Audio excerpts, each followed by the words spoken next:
Didampingi Sekretaris Daerah bersama unsur Forkopimda, penjabat Wali Kota Sukabumi Kusman Hartaji meninjau langsung proses sidang tindak pidana ringan terhadap puluhan PKL yang terjaring petugas gabungan Satpol PP Kota Sukabumi. Dalam keterangannya, Kang Tutus, sapaan akrab PC Wali Kota Sukabumi mengatakan, PKL yang digiring menuju proses sidang Tipiring merupakan mereka yang kedapatan berjualan di area zona merah PKL, seperti seputaran alun-alun Kota Sukabumi dan juga di seputaran Jalan Ahmad Yani. Masih menurut Kang Tutus, nantinya mereka yang terjaring dan mengikuti sidang Tipiring yang dilakukan akan diberikan sanksi untuk membuat efek jerah kepada para PKL yang melanggar.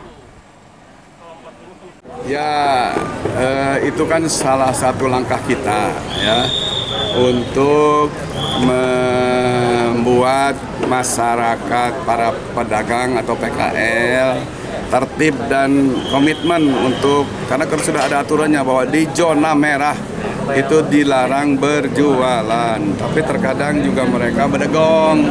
Makanya kita adakan tadi sidang Tipiring ya, bersama dengan tadi Satpol PP, penyidik ya, terus juga kejaksaan, dengan PN, dengan para hakim. Dan alhamdulillah dari pagi tadi hampir sekitar 30-40 orang terjaring untuk disidangkan langsung. Ini kan juga mempercepat proses agar juga terjadi efek jerak sebetulnya, agar tidak lagi berjualan di zona-zona merah ya. Dari Kota Sukabumi, Sofwan Julfikar dan tim liputan MGS TV melaporkan.